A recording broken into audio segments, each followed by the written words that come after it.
Bonsoir. Maître Emmanuel Sim est le troisième vice-président du MRC. Avocat au barreau du Cameroun, on peut dire de lui qu'il défend des causes perdues. Opération Épervier, droits de l'homme, crise anglophone, voici quelques axes de ses plaidoiries devant les tribunaux. Figure de proue du mouvement pour la renaissance du Cameroun, il fait partie de ceux qu'on qualifie de modérés au sein de la formation politique de Maurice Kamto. Seulement, au moment où certains cadres, ou du moins au moment où certains observateurs semblent voir une fronde entre des cadres de ce parti politique, Maître Sim s'engage ce dimanche à dire ce qu'il en est, tout ce qu'il en est, et il va donc s'exprimer sur ce sujet et bien d'autres, lui qui est d'ailleurs présenté comme étant la tête de file des frondeurs. Maître Sim, bonsoir. Bonsoir, monsieur le député Tongo, et merci de l'invitation. Merci d'être des nôtres, nous sommes évidemment heureux de vous avoir, mais avant d'élaborer peut-être toutes ces questions-là, évoquons un sujet qui vous concerne un peu, hein, l'arrière-pays, votre village, chez les Banais, Nandiki, par là, entre autres. La forêt des Baux fait grandement l'actualité ces dernières semaines. On a vu par exemple l'honorable Samuel Motte monter au créneau pour essayer d'expliquer ce qu'il en est.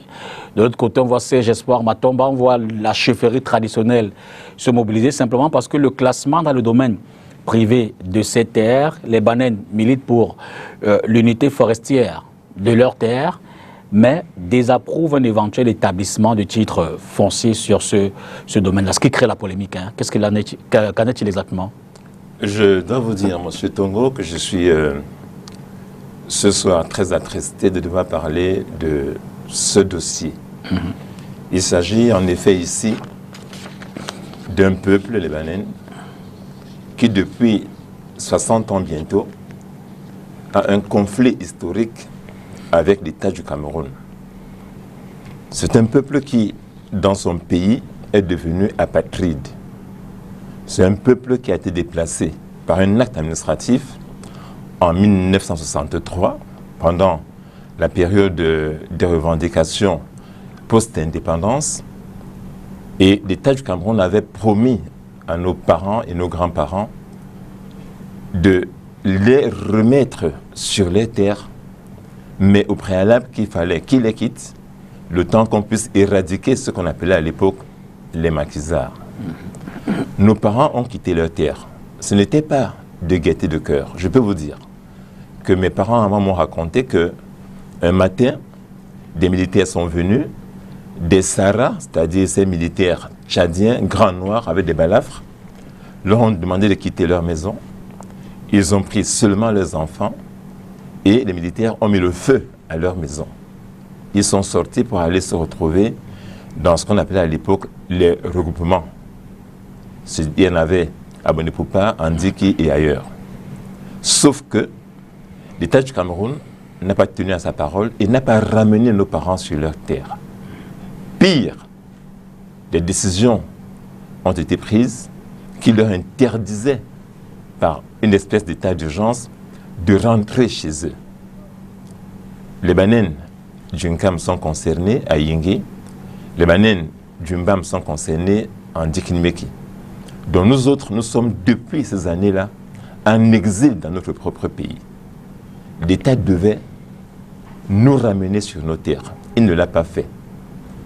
Après 60 ans, qu'est-ce qu'on apprend? On nous apprend que nos terres vont faire l'objet d'un classement dans le domaine privé de l'État. Je me demande si nos frères qui soutiennent ce projet comprennent même de quoi il s'agit. Lorsque des terres sont classées dans le domaine privé de l'État, cela veut dire que cette propriété ne nous appartient plus. L'État peut faire de ces terres ce qu'il veut. Il peut les vendre de gré à gré. Il peut les vendre, même aux Chinois. C'est déjà pour l'État une propriété privée. Il peut les affecter à une exploitation par des sociétés étrangères ou camerounaises. Bon, il peut en faire ce qu'il veut, loin absolument des désirata des populations absolument. Locales. Ça devient pour lui un terrain privé. Et lorsque le décret de 14 juillet 2020 est signé par le Premier ministre du Cameroun, et que je lis ce décret, l'article 3 dit que nos droits à nous, les Banais, consistent simplement à venir cueillir le hécoc, qui est une herbe très apprécié chez les Banènes, à venir ramasser les déchets de bois. Et ces décrets nous traitent de riverains. Cela veut dire quoi? Que nous sommes des Banènes, un peuple autochtone dans ce village qui a toujours vécu là, avec à l'époque une densité qui était la plus grande dans cette région, et le décret nous considère désormais comme des riverains. Ça veut dire quoi? Qu'en fait, ce terrain lui appartient, nous sommes seulement des voisins désormais, et on peut venir cueillir des légumes et tout le reste. C'est un peu comme si, pour schématiser, un peu comme si un homme avait un titre foncier, et la petite voisine qui a les bananiers sur ce terrain est tolérée de les récolter, en attendant que celui qui a le terrain puisse en faire ce qu'il veut. C'est de ça qu'il s'agit. Alors les démarches idoines pour réparer éventuellement cela, je veux dire que vous semblez prendre l'opposé de certains évidemment qui souhaitent que ce terrain-là, cette terre-là rentre dans le domaine privé de l'État. Qu'est-ce que vous entendez faire pour ne pas y parvenir? Non, écoutez, tout à l'heure vous avez dit que les Banènes sont favorables à l'UFA. Je ne sais pas de quel Banène il s'agit.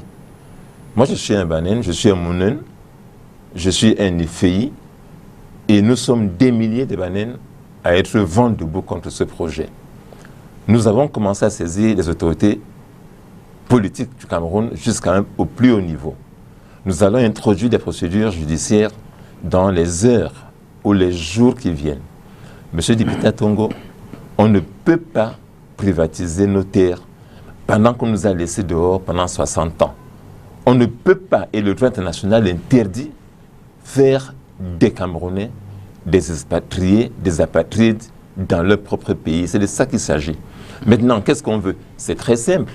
L'État doit d'abord honorer son engagement premier de 63, c'est-à-dire de nous ramener, de nous aider à revenir sur nos terres. J'entends les gens dire, mais rentrez chez vous, mais ils ne savent pas de quoi on parle. C'est devenu aujourd'hui une forêt. Mais pour moi, maître Simé, pour les autres, ce n'est pas une forêt. C'est nos terres, c'est notre cordon ombilical, c'est nos tombes. C'est là que nos grands-parents et nos aïeux sont enterrés. Eux, ils voient que c'est une forêt, mais ce n'est pas une forêt, c'est nos villages. Maître Simé n'a pas de village. Au Cameroun aujourd'hui, c'est cela se produit. Donc, c'est devenu en fait une forêt. L'État doit nous aider, donc, au préalable, à rentrer chez nous. Mais ça suppose deux conditions. La première, il faut un vrai plan d'aménagement de ces territoires. Il faut que l'État nous dise, voilà ce qu'on va faire, voilà ce qui est possible, voilà ce qui n'est pas possible de faire. Mais avant ça, il faut bien qu'on fasse ce que j'appelle une cartographie. Monsieur Tongo, voyez-vous, on nous montre une forêt, 108 000 hectares, très bien. Sauf que les Banènes ne savent pas aujourd'hui, parce qu'ils sont tous sortis depuis 1963, les gens de ma génération ne peuvent pas savoir la limite qu'il y a entre le village d'Igbasokok et d'Igbasaben ou entre Ndigbilik et d'Igbosiomi. On ne peut pas savoir aujourd'hui. Donc il faut refaire une vraie cartographie, recenser les Banènes et savoir donc comment on va les réinstaller. Parce que pour eux, ils voient la forêt, ils voient les arbres. C'est bien qu'on coupe les arbres. Ça peut aider le Cameroun, lui faire des ressources. Mais peut-on de cette manière accepter que des Camerounais soient mis de côté alors qu'ils ont des droits ancestraux? Mais ce que les gens ne savent même pas. Quelques années plus tôt, on voulait faire de cette forêt des Beaux un parc animalier. Ça veut dire qu'on devait faire pareil. On protège les gorilles qui sont chez nous, les gorilles avec lesquels on a toujours vécu en bonne intelligence parce que nous ne les mangeons pas. Donc on voulait faire un parc, protéger les gorilles et non pas les citoyens camerounais. Nous nous sommes opposés, l'État a reculé. Et je pense que le président de la République, aujourd'hui, est au courant de ce dossier. Je l'interpelle comme président de la République pour qu'il sache ce qui se passe. Nous sommes en train d'être aujourd'hui des apatrides au Cameroun. Nous ne voulons pas de ça. Et je veux les explications qu'on me donne. Il semble qu'on va devenir riche, qu'on va couper les arbres, qu'on aura les écoles. Je pose la question à mes frères qui disent ça, de me dire, dans ce pays, quel est le territoire camerounais ayant eu les UFA qui soient développés. Lequel? Les UFA ont développé quel endroit au Cameroun? Mais tenez, s'il y avait vraiment une évolution attendue par les UFA, l'Est Cameroun serait la région la plus développée du Cameroun. Le Sud aussi, parce qu'on prend du bois là-bas depuis longtemps, mais j'étais encore à l'Est en décembre dernier. J'ai vu la misère à l'Est où on exploite de l'or, du diamant, d'autres minéraux et du bois. Mais les gens sont restés dans la pauvreté. Je pense qu'il ne faut pas qu'on soit naïf ou qu'on refuse de voir la réalité. Ce qui est important pour nous aujourd'hui, c'est de dire à l'État du Cameroun, nous voulons nous asseoir, nous voulons qu'on se parle ensemble et que nous disions ce qu'il y a de mieux à faire pour nous. On ne nous apprend pas en mars 2020 par un avis qu'on a surpris d'ailleurs de manière un peu hasardeuse que notre terre sera classée et qu'on nous dise que oui, allons-y pour nous faire rêver. Nous ne rêvons pas, nous voulons des choses concrètes et c'est maintenant qu'il faut qu'on les demande et qu'on puisse les obtenir. Pour sortir de cette question, vous faites bien de citer la région de l'Est, mais n'est pas seule. On voit la même problématique des revendications de terres dans le littoral. On parle du centre. Mais fondamentalement, qu'est-ce qui fait problème? Je veux dire, comment en est-on arrivé là? Comment peut-on en sortir? Il y a au Cameroun une vraie question foncière. Cela est évident aujourd'hui. J'ai lu des articles sur la vallée du Ntem et d'autres endroits que vous citez. Oui, il y a une question foncière aujourd'hui. Les Camerounais sont protégés par les textes internationaux qui régissent les populations autochtones. Vous n'allez pas aller dans une région où il y a des gens qui, depuis des millénaires, y ont toujours vécu et leur dire, écoutez, vos terres seront vendues ou seront transformées en ceci ou en cela, sans que ces personnes aient été en amont consultées et qu'on ait pu se trouver avec ces personnes-là, ces populations-là, des chemins de sortie. C'est de ça qu'il s'agit aujourd'hui. Et je dis, le président de la République, je pense que ce décret qui a été pris il y a quelques jours a été pris un peu trop vite, parce que nous avons quand même averti le ministre des Forêts de ce que ce n'était pas une bonne décision à prendre, mais il est passé en force. Je ne veux pas que cette affaire-là soit personnalisée. Nous n'avons pas affaire à des frères qui peut-être ne comprennent pas. Nous avons affaire simplement au gouvernement camerounais qui doit tenir ses paroles, tenir sa parole, je vais dire, nous ramener chez nous et ne pas privatiser nos terres. Il y a des modalités qu'on peut utiliser, tout le monde le sait. On peut faire les forêts communautaires, par exemple. Les forêts communautaires permettent d'exploiter le bois, mais en ayant à l'intérieur les populations autochtones de la zone. Ce qui se passe, je vous dis, je le répète, que tout le monde le comprenne. Merci. Le comprenne en privatisant nos terres, on nous enlève la moindre parcelle. Ça veut dire que si moi je meurs aujourd'hui, pour qu'on m'enterre en Dikma-Sokok, d'où je viens, il faudra que l'État donne l'autorisation pour qu'on m'enterre chez moi, ce terrain étant devenu un terrain privé pour l'État du Cameroun. Je vous suggère... qui est posé et je pense que je m'attaque dessus parce que, comprenez, absolument. Je suis né... Ça fait d'ailleurs partie de l'actualité. Je suis né à Petit Ibamba, en Sénégal-Maritime. J'ai enterré mon père là-bas, et ma mère d'ailleurs, en Sénégal-Maritime. Mon rêve ultime, si Dieu me donne la vie, c'est de prendre le reste, de les enterrer là où mon grand-père, qui s'appelait Sim, a été enterré. Merci. Et personne ne peut m'empêcher, ni à moi, ni aux autres Banènes que je salue aujourd'hui, qui sont encore en brousse. Monsieur Matomba, le chef Yetina, sont en ce moment encore dans la forêt pour essayer de se battre pour que nos terres ne nous échappent pas. Je les salue vraiment pour leur combat. Revenons sur les questions purement politiques. C'est la politique aussi, vous savez. À la fin, tout est politique parce que le président doit intervenir et donc au-delà tout est politique. De l'avocat que vous êtes le troisième vice-président du MRC. Le MRC, vous le savez, a initié depuis quelques mois déjà une opération d'assistance aux populations atteintes par la Covid-19. Cette semaine, l'opération Survie Cameroun poursuit évidemment son activité de remise des dons. Après Douala, ceux qui s'en occupent sont allés du côté de Ngaoundéré, où je vous suggère de voir exactement ce qui s'y est fait en termes de dons des produits Survie Cameroun. Suivez plutôt. C'est le tour de l'hôpital protestant de Ngaoundéré de recevoir les dons de Suivi Cameroun Survival Initiative dans le cadre de la lutte contre la Covid-19. Un paquet constitué d'équipements de protection du personnel médical et médicaux pour les malades atteints de la Covid-19 et d'autres pathologies. Il s'agit là notamment des gels hydroalcooliques que nous avons remis, mais aussi des masques barrières.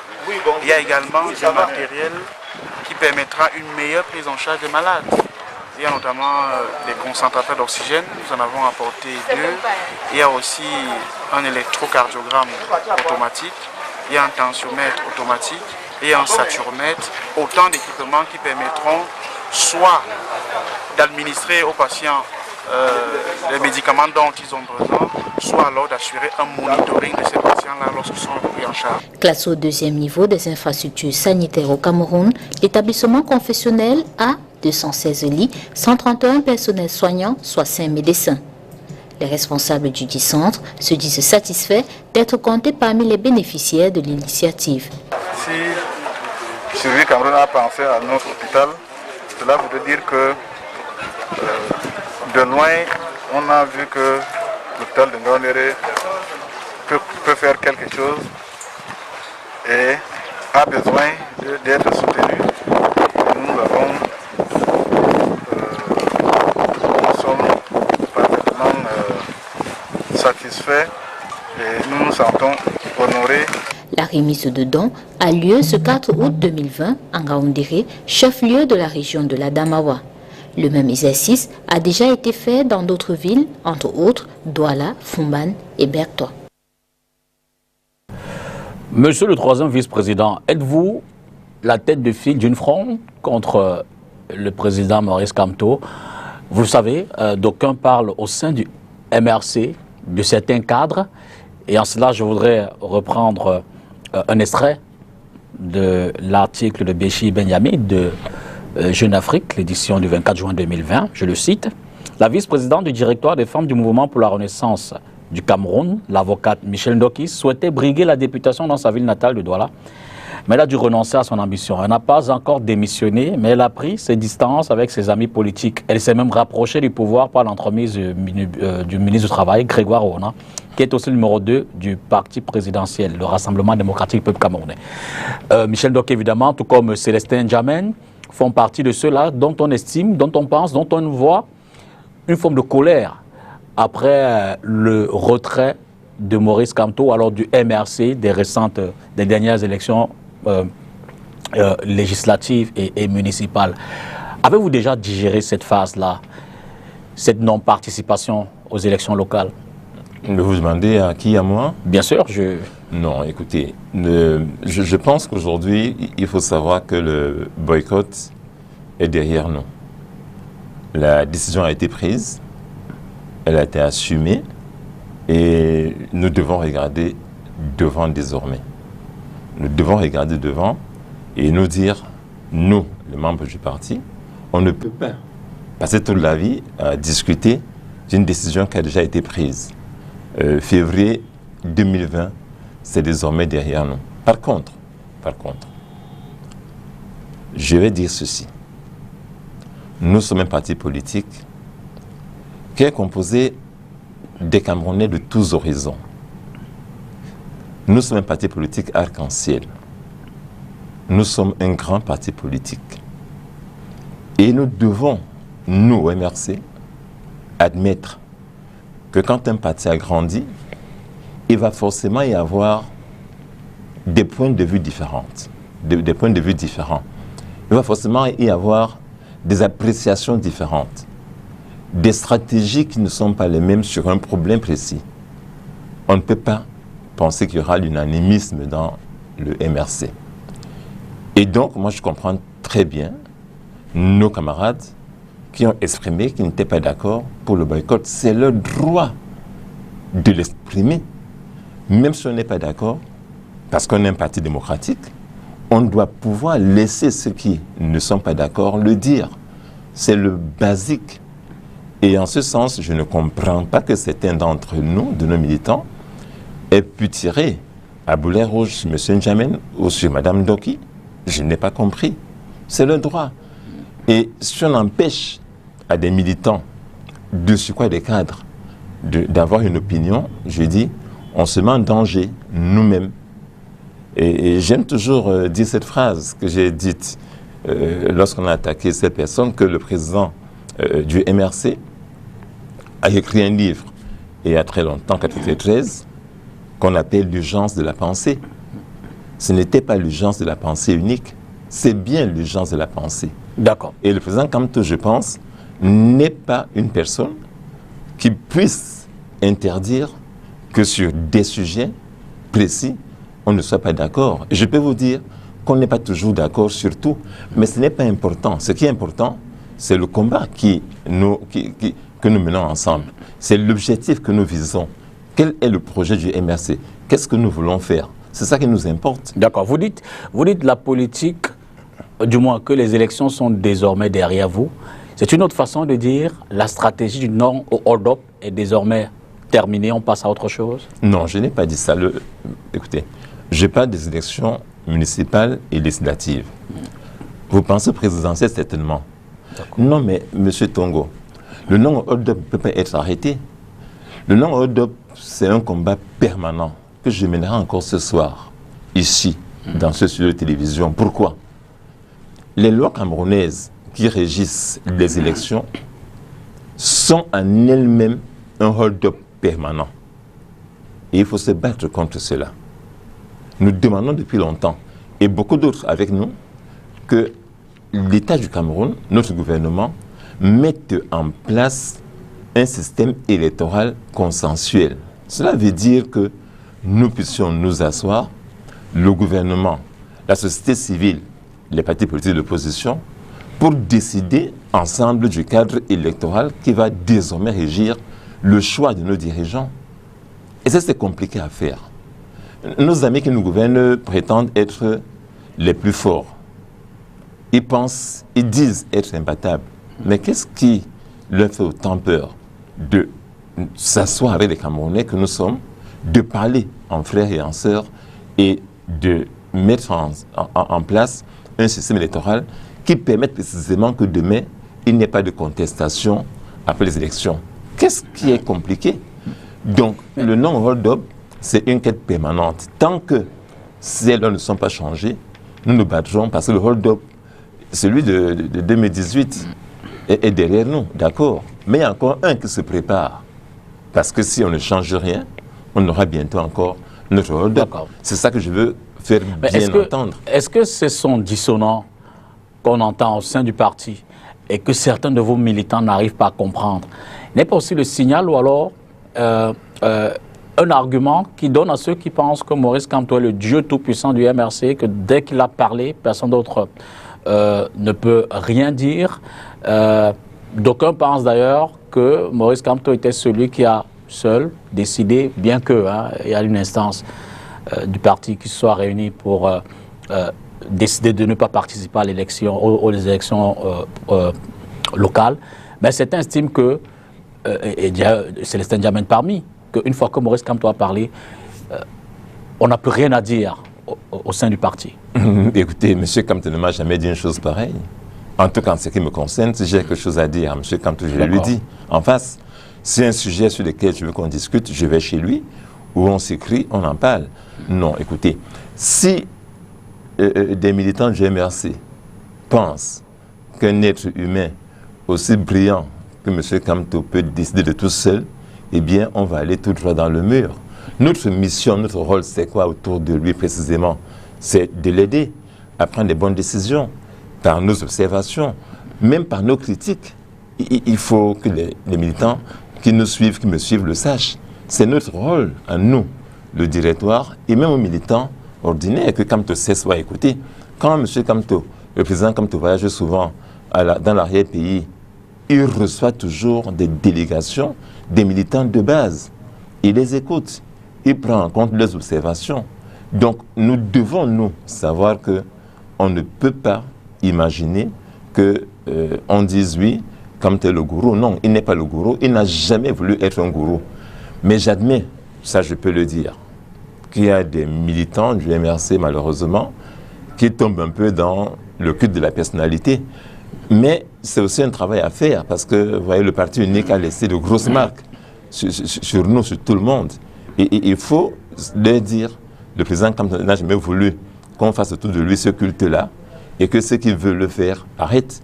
Parce que si on le fait, on va simplement créer non plus un parti politique qui va marcher, mais on va créer un parti politique qui sera simplement un individu. Et le jour qu'il n'est plus là, la machine va s'effondrer. Je voudrais partager avec vous cet autre extrait d'une déclaration de Célestin Djamène. Je reste convaincu qu'un parti politique a une vocation de créer le choc de l'alternance, à être dans les instances. Quand vous n'avez ni conseiller municipal, ni député, ni sénateur, ni maire, vous êtes écarté des élections présidentielles parce qu'il faut avoir au moins un élu. Vous êtes écarté de tout, donc vous serez réduit à jouer le parti ONG, c'est-à-dire en distribuant des gels et des masques aux populations frappées par le coronavirus. Est-ce que finalement, ce n'est pas l'image que le MRC donne aujourd'hui, ce parti qui, muet au sein des instances, fait beaucoup de bruit loin des structures de prise de décision? Non, vous voyez, vous me lisez un texte de N'Djamène, mais vous voyez bien que N'Djamène n'est pas exclu du MRC. Il est toujours membre du MRC, absolument, membre du directoire. Il n'a reçu aucune sanction de la part du MRC, d'accord? Non.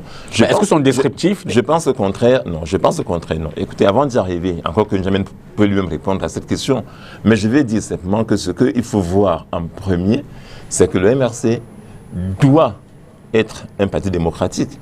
C'est ce qu'il a voulu être. C'est ce qu'il sera. Et aujourd'hui, si N'Djamène peut dire des choses comme il est dit, et que personne ne l'exclut, j'ai dit, ça montre que nous sommes un parti démocratique et que nous nous battrons pour ça. Nous nous battrons même au sein du MRC contre ceux qui veulent faire de la dictature au sein du parti. Parce qu'il y a toujours, nous sommes des êtres humains, des tentations individuelles de créer la pensée unique. Mais s'il y a des gens comme ça dans ce parti, on se battra contre eux. Donc, ce qui est dit là montre simplement que oui, il peut y avoir des sons dissonants et qu'on ne tue personne pour avoir ce son dissonant. La question que vous voulez poser, mais écoutez, mais on la pose tous les jours de dire, le MRC n'est pas au Parlement, le MRC n'est pas dans les conseils municipaux, le MRC n'est pas ci, n'est pas ça. Mais l'histoire, on l'oublie très vite. En 1992, le SDF avait bloqué les élections législatives au Cameroun. Des partis comme l'UNDP, ils sont allés. L'UNDP a eu 68 députés en 92. Après 5 ans, 97, qu'est-ce qui s'est passé? Il n'y a pas longtemps de ça. Hein? Le SDF qui n'était pas à l'Assemblée est revenu dans le jeu, a eu, je crois, 38 sièges ou 48 sièges. C'est que dans le contexte actuel... Attendez, non. C'est l'histoire, voyez-vous. Je suis parfaitement d'accord. Je suis avocat, je n'ai pas des faits. D'accord. Et les faits, malheureusement, sont sacrés chez nous, les journalistes. Sont sacrés, sont têtus et sacrés. Donc, ça s'est passé comme ça. Aucune loi ne dit que si un parti n'est pas à l'Assemblée, n'existe plus. Non. Le Cameroun a 300 partis politiques. Et tous ne sont pas à l'Assemblée. Ces partis ne sont pas morts. Ils existent très bien. Et la vérité, c'est qu'aujourd'hui, si on est vraiment honnête, c'est notre parti qui donne la météo politique au Cameroun. Vous le savez très bien. On parle du MRC, on parle du parti au pouvoir. Ça se passe toujours comme ça. D'accord. Toutes les fois que nous faisons une sortie, les ministres de M. Biya la reprennent et ils font des communiqués, tout le reste. Cela dit... Ils ne font cela pour personne d'autre. Donc le MRC aujourd'hui apparaît, et c'est la vérité, comme la force d'opposition qui est dans notre pays. Le MRC annonce le boycott des prochaines élections et très vite on pense certainement les plus proches, les élections régionales, qui évidemment sont ciblées. Hein. Ce n'est pas tous les acteurs qui y prennent part. D'ailleurs, le corps électoral est connu, conseillers municipaux et le corps des chefs traditionnels. Je vous dis, de quels moyens dispose le MRC aujourd'hui pour empêcher qu'une élection se déroule au Cameroun, d'autant plus que Maurice Kamto, lors d'une de ses dernières sorties assez récentes, a dit que le MRC, dans la paix, loin de faire un coup d'État, s'organisera pour qu'il n'y ait plus d'élections au Cameroun tant que le code électoral actuel et la crise anglophone le code non changé et la crise anglophone non résolue. Vous me demandez de vous dire ce qu'on compte faire? Bien sûr. Notre stratégie? Pourquoi pas? À la télévision? Pourquoi non, pas? Écoutez, je pense qu'il faut toujours lire ce qui est dit entre les lignes. Le combat, je l'ai dit tout à l'heure, que nous devons mener dans ce pays, c'est un combat pour le changement des textes qui régissent la matière électorale. Nous nous battons tous les jours pour cela. Et il y a des combats que vous pouvez voir qui sont sur la scène publique, mais il y a des combats qu'on mène en arrière-plan pour des raisons stratégiques. Je ne vous le dirai donc pas tout ce qu'on fait. Vous comprendrez que comme responsable du parti, comme vice-président, que je ne vous le dise pas. Par contre,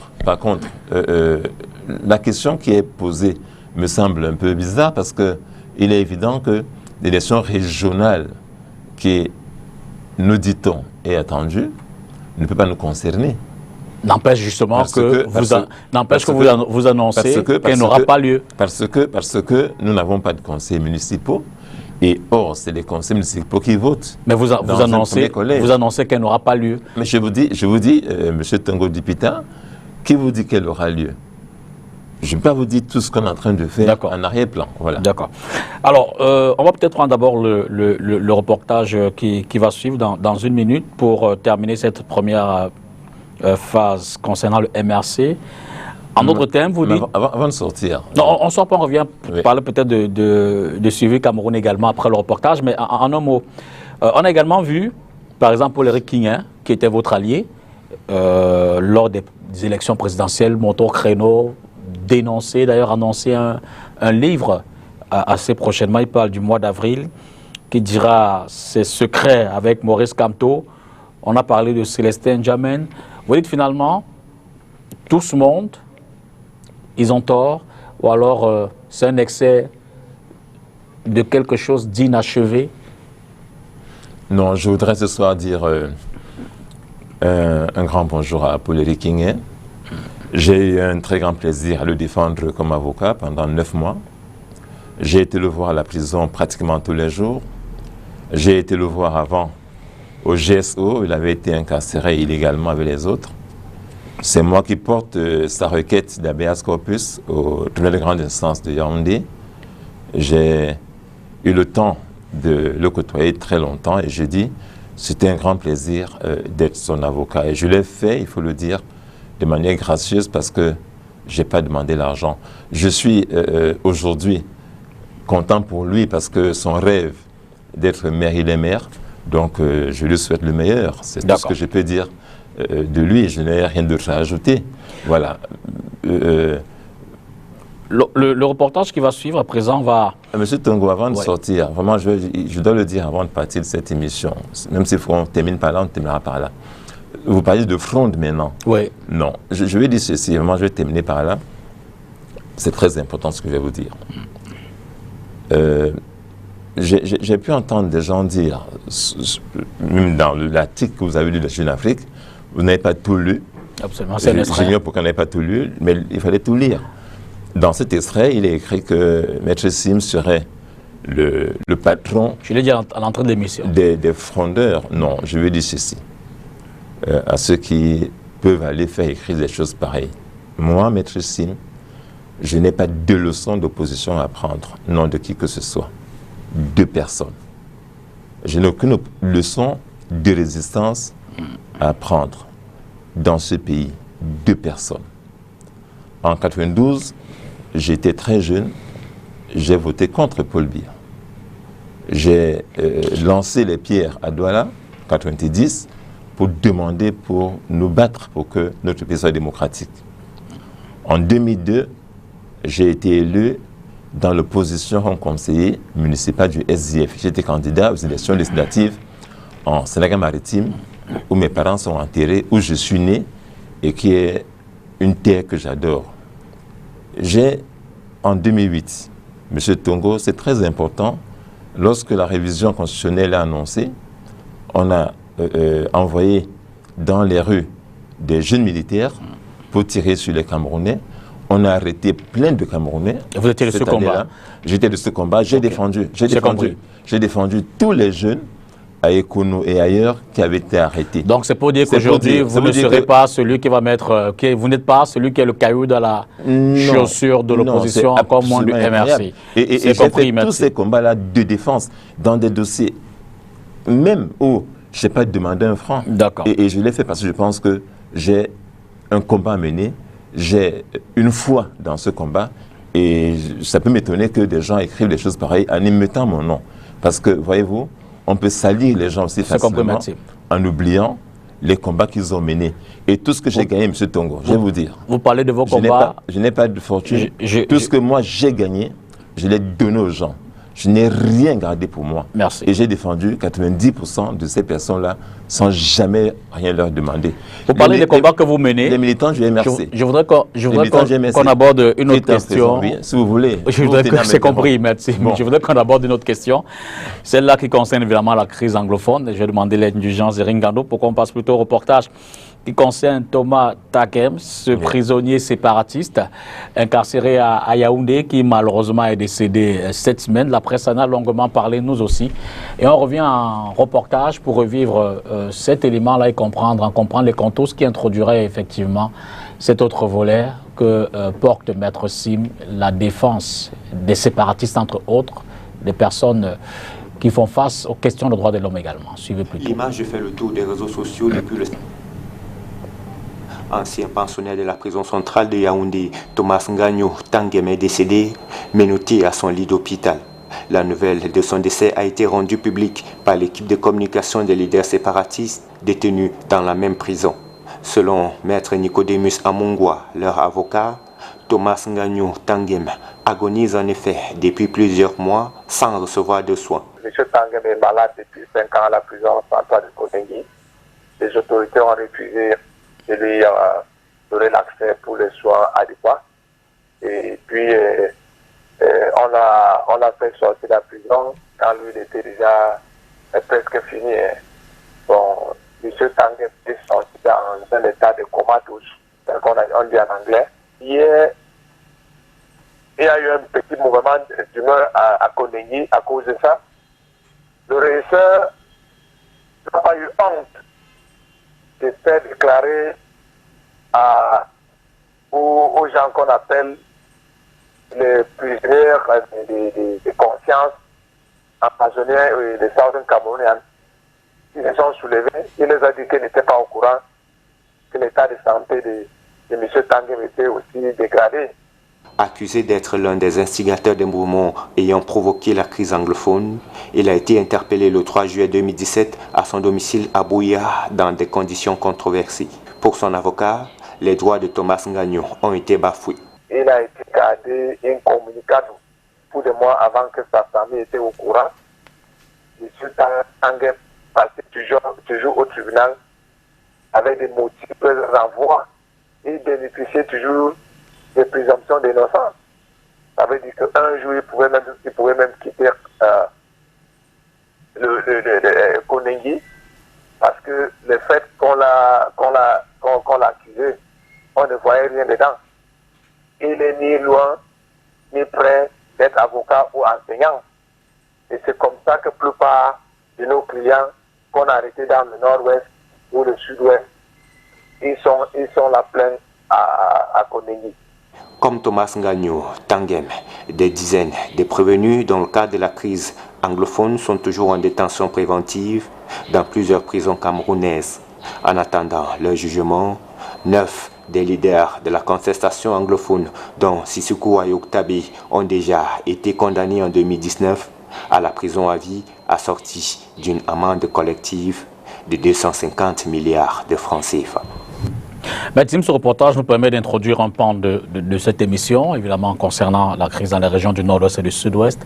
Je veux dire qu'aujourd'hui, même s'il y a des initiatives, une forme de volonté de négocier, même un appel à la négociation, quand on regarde de l'autre côté les séparatistes qui ne forment pas forcément un, il y a la classe de Ayoktabe, il y a les autres qui sont à l'étranger.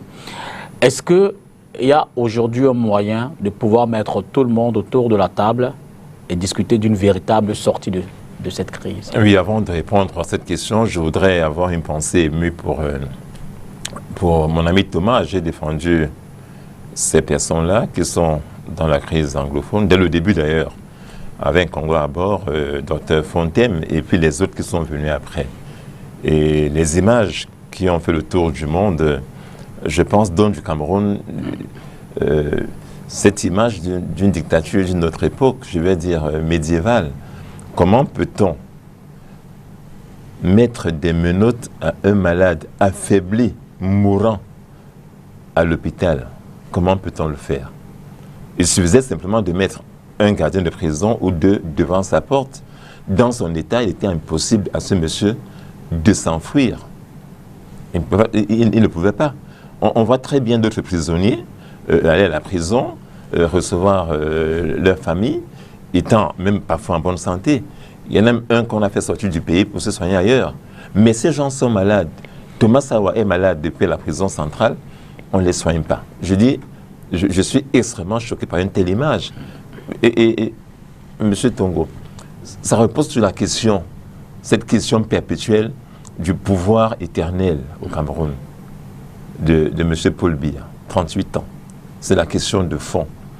Quand on est resté aussi longtemps au pouvoir, ce qui arrive aujourd'hui, la crise anglophone... Évidemment que les partisans de M. Biya vous diront que c'est la volonté du peuple et tout le reste, non, écoutez... Depuis 38 ans, c'est le choix... La volonté du Cameroun, après la tripartite, c'était de faire qu'il y ait 2 mandats dans ce pays. On avait réuni les Camerounais dans un dialogue consensuel précisément, et les décisions prises étaient de dire qu'on passe d'un mandat de 5 ans à 7 ans, mais que c'est 2 mandats désormais. Les Camerounais, à travers leurs députés, ont choisi de lever... Le président Biya n'a pas tenu parole. Vous savez, M. Tongo... Les Camerounais, à travers leurs députés, ont choisi en 2008... Le président Biya, à son âge, devait lever ce verrou. On dit chez des Douala, il y a la moto, Ndeye Moto. M. Biya était un vieil homme. Il avait donné sa parole. Même s'il y avait eu des appels, il n'avait pas lui à susciter. M. Biya n'est pas le peuple camerounais. Non, c'est lui qui a suscité ces appels. On le sait, et le peuple a suivi. Le peuple a validé. Non, quel peuple? C'est lui qui a voulu. Comment ça, quel peuple? Non, c'est très bien que... Je vous ai dit tout à l'heure que si on fait les élections dans les conditions actuelles 50 fois, le président qui est là pourra les gagner toujours. C'est ça le problème qui est posé aujourd'hui. Donc, il y avait eu un consensus et l'Assemblée nationale qui nous représentait. Maître Sim, vous regardez tout le temps le président qui est là, ce qui est normal. Mais je dis qu'en face, il y a également le peuple qui est là. On a vu au Burkina Faso, on a vu en Algérie, on a vu en Égypte, tous ces peuples qui étaient contre ce qui se faisait. Bon, toute proportion gardée. On voit comment le peuple en Côte d'Ivoire réagit en ce moment. Mais je dis qu'au Cameroun, le peuple est là, le président est là depuis 38 ans. Vous dites que le président n'est pas choisi par le peuple. Ben, je dis que personne ne se soulève, tout le monde semble regarder. La limitation des mandats a été levée. Les gens, ils ont regardé. Le président non, les gens n'ont pas regardé. Les gens se sont allés se battre dans la rue en 2008. Je veux dire, M. Tongo... La preuve, le président est toujours là. Non, mais on a envoyé les jeunes du BIR tirer sur eux. Vous savez, ce qui s'est passé en 2008, c'est ce qu'on appelle instaurer la peur dans le cœur des gens. Moi, j'ai vu ces jeunes gens-là, du BIR. C'était là le début du BIR à l'époque. Ils étaient effrayants. Donc, on les met là pour que le peuple... Les Camerounais ont plus peur que les Égyptiens hier, que les Tunisiens, que les Algériens, que les Burkinabés. Écoutez, je parle de mon pays, vous savez. Je vous le concerne. On a mis dans le cœur des Camerounais ce qu'on appelle la peur, au point qu'ils ont même parfois peur d'eux-mêmes. Ils ont peur de tout le Camerounais. Ils ne revendiquent même plus. Même quand ils ont raison, ils se culpabilisent. C'est ça le problème. Et notre système camerounais est comme une table qui a 4 piliers. Il y a donc la peur qu'on a mis dans le cœur des Camerounais. Il y a ce que j'appelle la pauvreté qu'on a rendue normale, la misère. Et quand les gens sont dans la misère, ils acceptent le petit peu qu'on leur donne. Voyez-vous, moi j'étais étudiant, j'étais boursier, mes enfants sont étudiants, non pas la bourse. Donc on crée la pauvreté de manière officielle pour maintenir les gens là-dedans. On crée ce que j'appelle l'ignorance. L'ignorance, en fait, c'est que les gens ne savent même pas d'où ils viennent. Regardez, maintenant qu'il va à l'école, quels sont ses enfants à l'école? Le peuple ignore même sa propre histoire. Pour revenir sur la question séparatiste. Écoutez, non, c'est important. Je vais peut-être même par là précisément. D'accord, je vais y arriver par là parce que...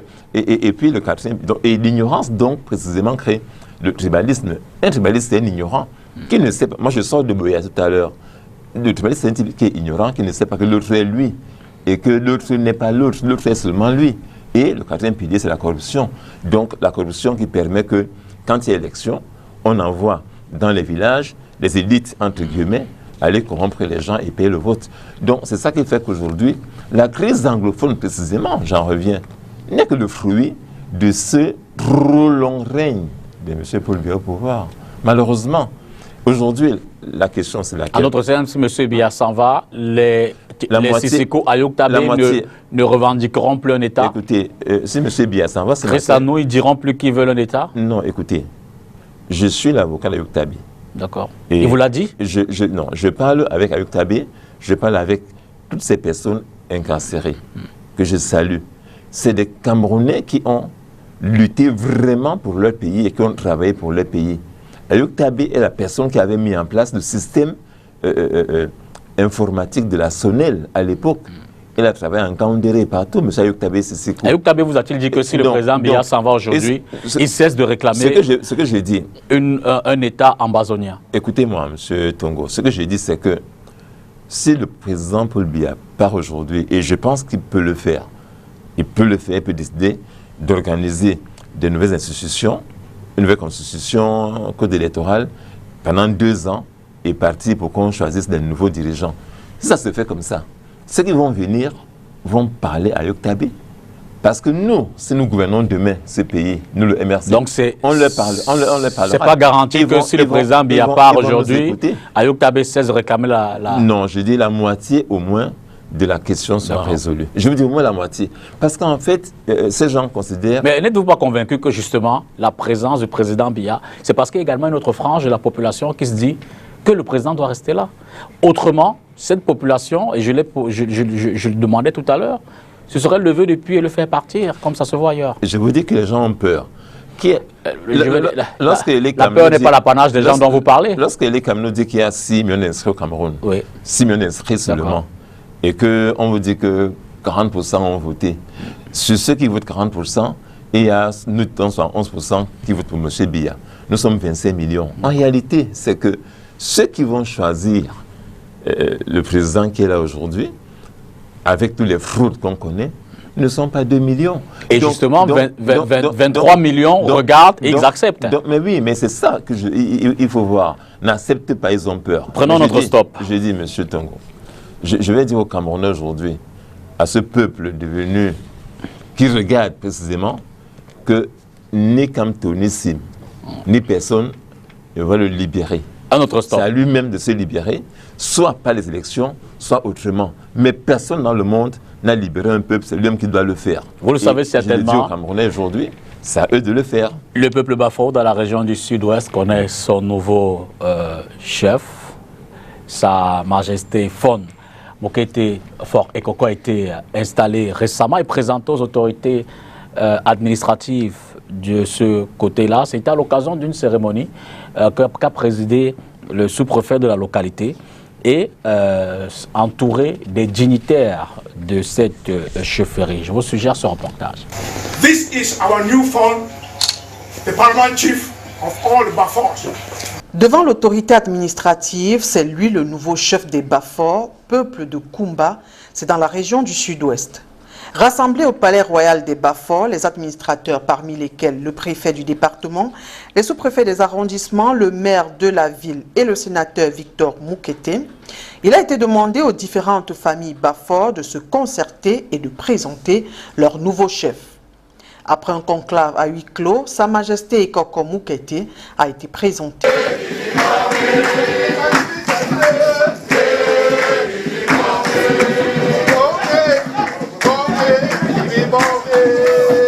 Selon le chef sortant, c'est fort de son expérience qu'il a désigné un de ses fils. Pour lui, c'est le début d'une nouvelle administration pour Kumba et les tribus Bafors.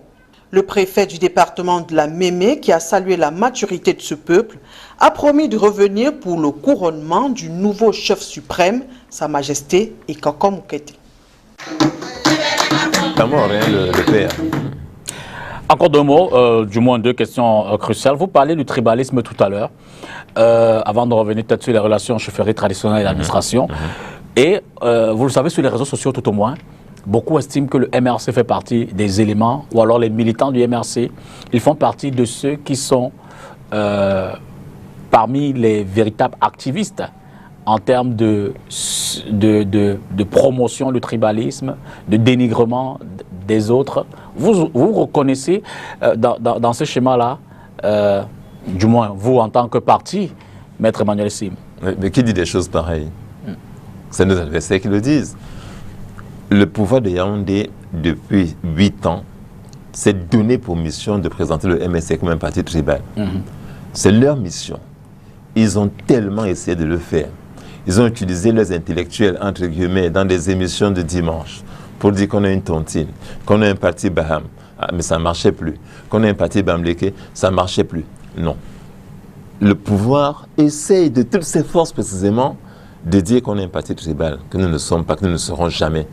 Monsieur Tongo, je suis fondateur du MRC. Je suis membre fondateur de ce parti. Le défi premier qu'on s'est posé, c'est que le MRC serait un parti national où on arrêtait toute l'affaire. C'était le combat de départ. Et nous avons réussi à faire aujourd'hui du MRC un parti national qui est partout.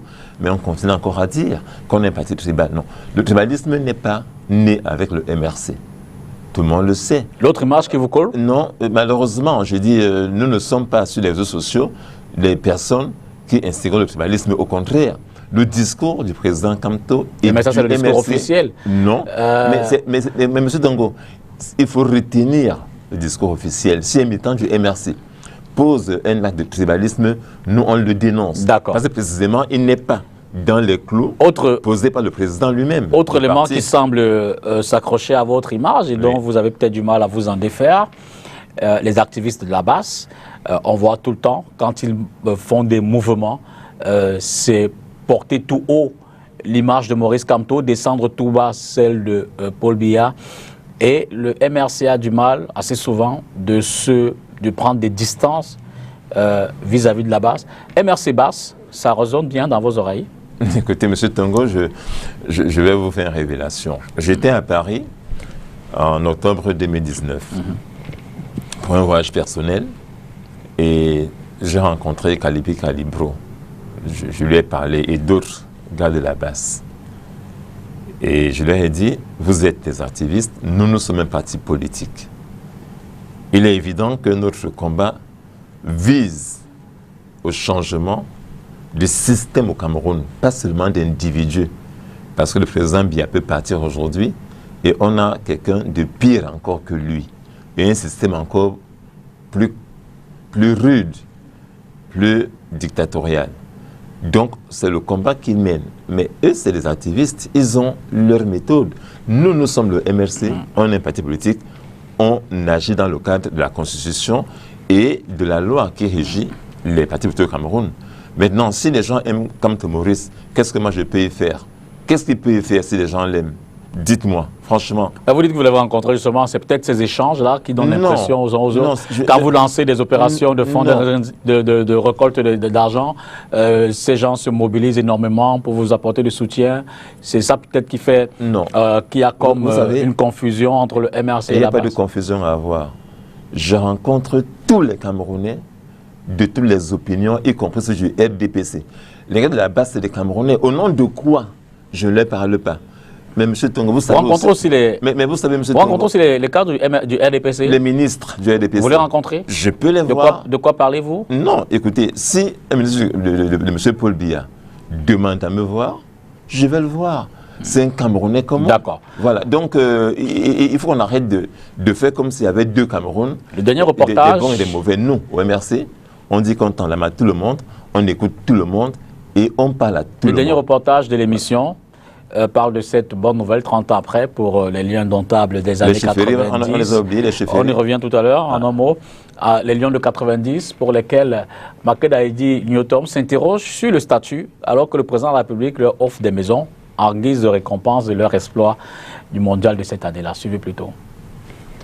Le décès le 31 juillet dernier à Yaoundé de l'ancien capitaine des Lions indomptables Stéphane Tato remet sur la table la problématique du statut que le Cameroun accorde aux anciens footballeurs une fois que ceux-ci ont raccroché les crampons. Pour le mondialiste 90 François Omambiyik, ces anciens joueurs ne sont pas abandonnés par le gouvernement. Ces joueurs, non, on ne peut pas dire qu'on a abandonné. C'est vrai qu'on espère toujours mieux.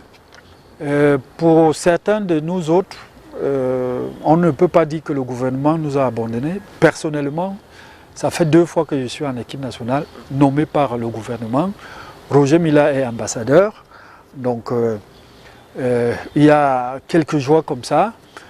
Un avis que ne partage pas entièrement son ancien coéquipier Emmanuel Mabouankesak. Depuis la France où il s'est reconverti dans l'entraînement, l'ancien coéquipier de Stéphane Tato estime que les anciens joueurs ne bénéficient pas d'un statut particulier auprès du gouvernement, encore moins auprès de la Fédération camerounaise de football.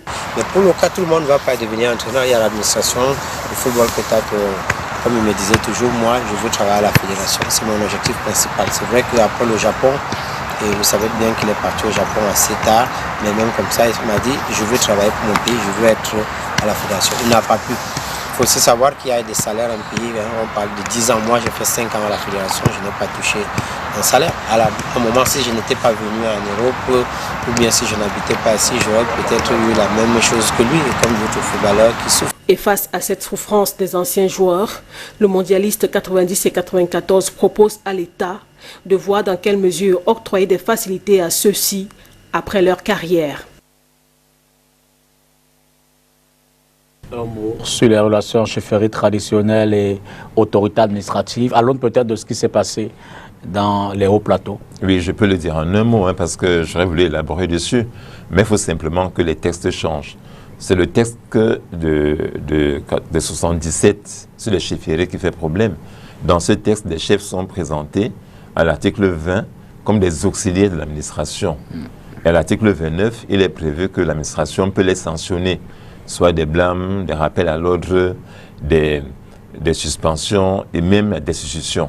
Donc nos chefs aujourd'hui sont vraiment considérés par l'administration comme de simples auxiliaires et qui peuvent avoir des sanctions. Merci. Alors que c'est le peuple qui les choisissent et les mettent chefs.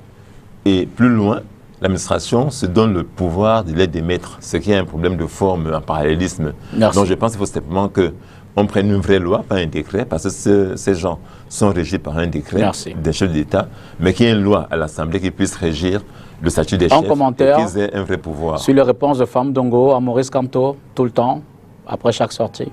Aux Femme Dongo, je pense qu'il aime lire Kamto. Alors, on vient de faire pour un peu plus de 52 minutes. Jamais au cours de cette émission, je vous ai entendu dire président élu. Est-ce un secret? Est-ce une signature? Pour vous, Maurice Kamto a-t-il cessé d'être le président élu? Vous voyez, vous aimez le fétichisme des mots. Simplement. Oui, vous aimez le fétichisme des mots. Nous disons que le road électoral est encore là devant nous. Merci, maître. Voilà. Et donc, si je l'ai dit, vous aurez bien dû comprendre ce que ça traduit derrière ma pensée. Merci infiniment, maître Sim. Je vous en prie. On aura l'occasion certainement de commenter autrement ou à d'autres occasions pour me redire l'actualité. Avec un grand plaisir. Bon retour sur Yaoundé. Je vous en prie. Bon début de semaine à vous, mesdames et messieurs. Dès demain, lundi, une nouvelle semaine commence. Je vous retrouve dimanche prochain à 19h. Bonsoir.